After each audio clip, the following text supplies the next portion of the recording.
Eh bien, bonjour et bienvenue sur Multimodal. Une petite vidéo un petit peu spéciale car il y a eu de l'actualité cette semaine, hein, je regarde en bas, c'est mon ordinateur. Les députés européens ont voté le paquet mobilité transport routier. Un paquet routier qui a été attendu de longue date par tous les pays de l'Europe de l'Ouest car il vise à réguler le transport international et les règles du cabotage ainsi que les règles de détachement des travailleurs. Ce paquet mobilité aussi réglemente, enfin j'ai envie de dire, les transports routiers internationaux pour tous les véhicules de plus de 2,5 tonnes qui circulent en transport international seront aussi réglementés concernant les temps de conduite et les temps de repos. C'est une grande avancée à la fois pour les entreprises de transport qui vont travailler dans une ambiance de meilleure concurrence, mais aussi une bonne chose pour les conducteurs routiers. Donc on va rentrer après le petit générique, on va rentrer dans les détails de ce texte.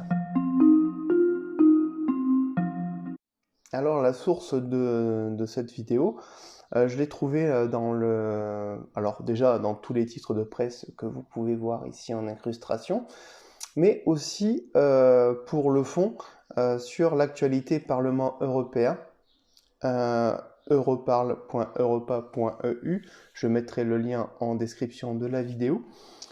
Et le titre de cet article, c'est des meilleures conditions de travail pour les routiers dans l'Union européenne. Donc, comme je vous disais en ouverture, le 8 juillet, les députés ont adopté le paquet mobilité pour le transport routier lors de la séance plénière suite à son adoption par la Commission des Transports en juin.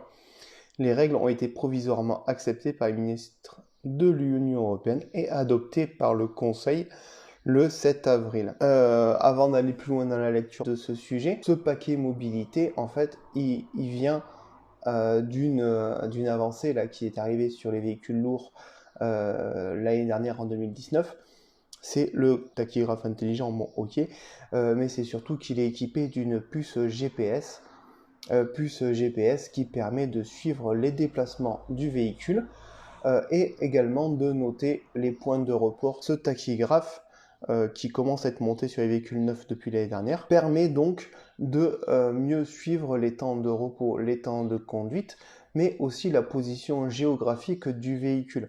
Et donc, ce nouvel outil va permettre de suivre toutes les activités de transport international et de cabotage. Donc là, je reprends la lecture de l'article.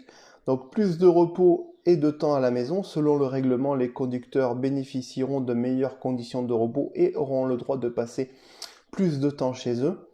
Par exemple, un temps de repos hebdomadaire de plus de 45 heures ne peut pas être pris dans un véhicule, mais dans un logement avec des installations satisfaisantes dont les frais sont couverts par l'employeur.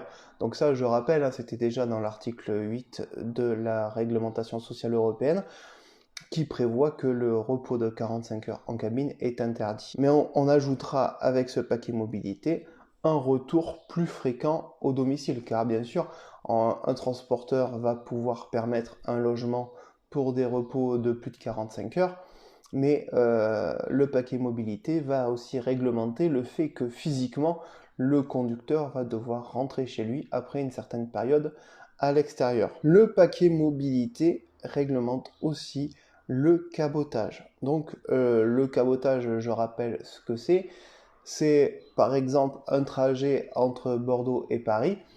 Eh bien, s'il est effectué par un transporteur étranger, il s'agit donc d'un transport intérieur réalisé par une entreprise étrangère.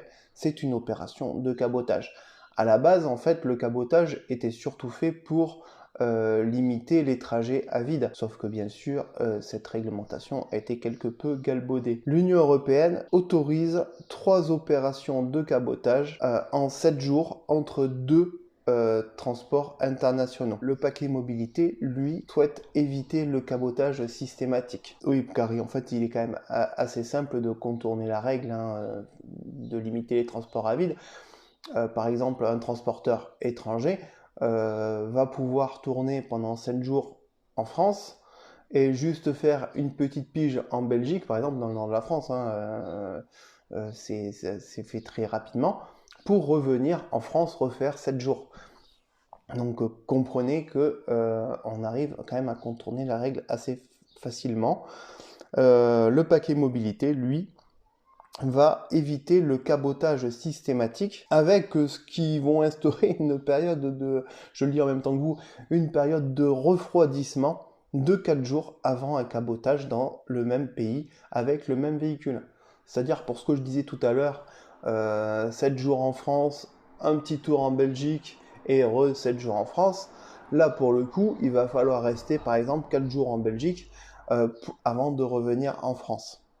D'ailleurs, c'est peut-être aussi un peu pour ça que malgré l'accord global sur le paquet mobilité, les transporteurs belges ne sont pas trop favorables à cette limitation du cabotage. On comprend bien pourquoi. En 2017, pourtant, en 2017, presque la moitié du cabotage dans l'Union européenne a eu lieu en Allemagne et 40% de ces opérations de cabotage en Allemagne étaient effectuées par des transporteurs polonais. Comprenez bien que si on vous parle que polonais en tête, les transporteurs de l'Est, enfin les pays de l'Est sont vent debout contre cette réglementation, on comprend pourquoi. Afin d'éviter le recours par les transporteurs aux entreprises boîte aux lettres, qui faussent la concurrence afin d'améliorer les conditions de travail des conducteurs, les nouvelles règles stipulent qu'une compagnie de transport routier doit avoir des opérations conséquentes dans l'État membre dans lequel elle est enregistrée. Donc là, en fait, je vais penser à une petite entreprise qui va se créer, par exemple en Pologne, en Roumanie, mais qui va avoir 100% de son activité en Europe de l'Ouest. Eh bien, le paquet mobilité va tendre à limiter cela. C'est-à-dire qu'un transporteur, il peut avoir bien sûr une vocation internationale, mais il faut aussi qu'il interagisse avec son pays d'origine. Et là, une des règles les plus importantes qui est en train d'arriver, c'est que, je vous le disais tout à l'heure en introduction, les règles seront étendues pour couvrir les opérateurs utilisant des véhicules commerciaux légers de plus de 2,5 tonnes, avec l'obligation d'installer un chronotachygraphe dans les camionnettes. Là, pour moi, ça c'est une...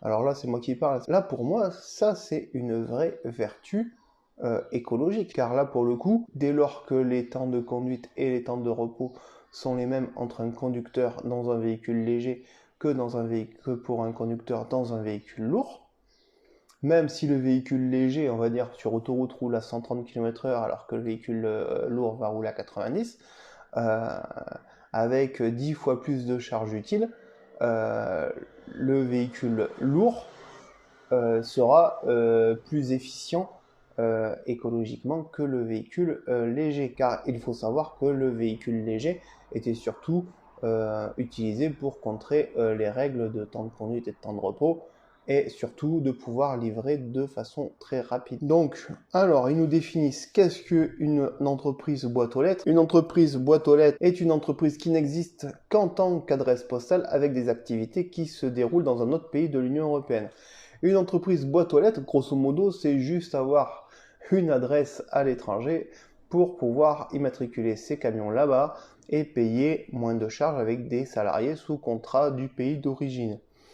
Les entreprises boîte aux lettres tentent de contourner les obligations légales généralement au niveau des taxes, de la sécurité sociale, de la TVA ou des salaires. Elles sont illégales car je rappelle ou je vous dis que dans les 4 conditions pour avoir une licence communautaire, il faut à la fois une capacité de transport, il faut une capacité financière, il faut une honorabilité, c'est-à-dire pas de casier judiciaire, et il faut un établissement physique.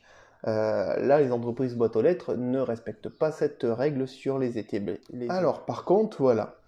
Ce qu'il faut savoir, c'est que les prochaines étapes, les nouvelles règles seront appliquées une fois publiées dans le journal officiel. Donc là, au moment où je fais cette vidéo, ce n'est pas publié au journal officiel.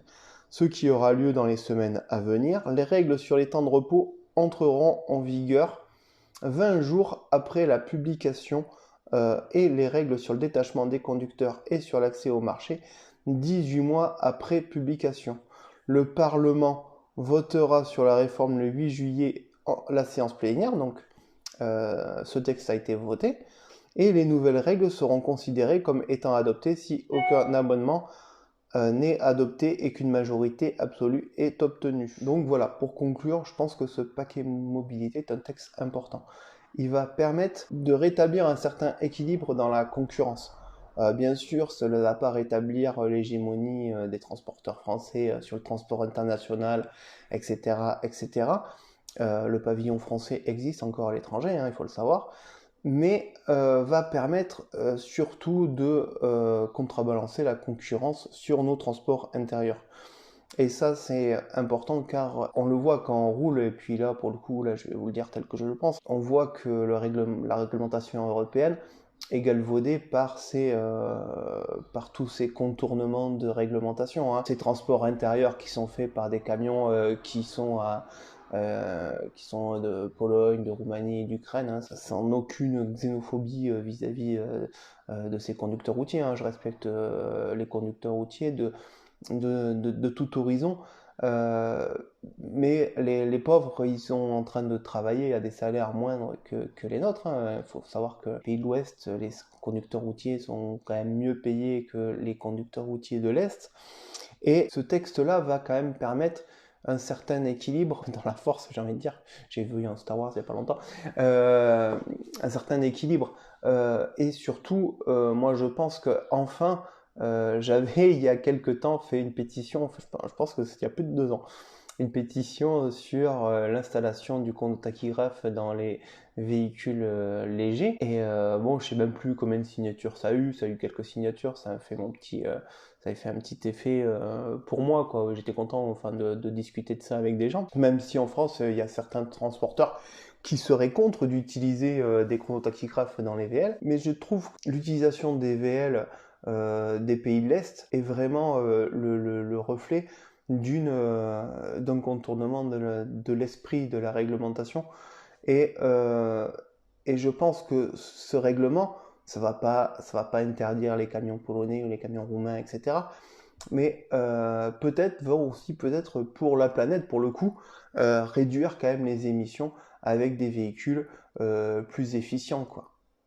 Je sais pas, mais quand je vois des fois, enfin quand j'étais encore en activité il y a 2 ans, quand je vois dans certaines usines que pour un chargement de 10 tonnes, en fait, à la place d'avoir un camion, c'était 4 VUL qui s'étaient donné rendez-vous pour faire le chargement, avec une palette chacun de 2 tonnes, sans compter que sans doute ils devaient être un peu en surcharge, parce que j'imagine pas qu'ils avaient 2 tonnes de charge utile.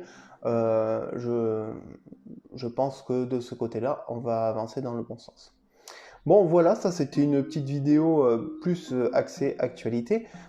Au programme de la chaîne, on va continuer là mon gros chantier qui est de vous offrir 1 à 2 vidéos de fiches écrites permissées par semaine. Donc ça c'est un chantier de grande ampleur. Pour l'instant, voilà, on est concentré un petit peu sur la formation. Honnêtement, je sais pas quoi encore trop produire. J'ai des petites idées sur des documents camions, ou des petites idées toujours sur la formation, sur le code PL, pour vous aider si jamais vous êtes là-dedans à passer vos permis de conduire, ou si vous êtes déjà conducteur routier, à consolider vos connaissances. Donc voilà, je vais vous dire à bientôt sur Multimodal. Avant cela, un petit pouce en l'air, ça fait toujours plaisir et ça fait monter la chaîne dans les recommandations, et ça coûte rien. Et si vous ne voulez pas louper les prochaines vidéos, eh bien c'est simple, abonnez-vous, je crois que ça va être par là, et ou pendant toute la vidéo, normalement c'est le petit logo Multimodal qui permet ça, et abonnez-vous, et voilà, je vous dis soyez prudents sur la route, et à bientôt sur Multimodal. Ciao.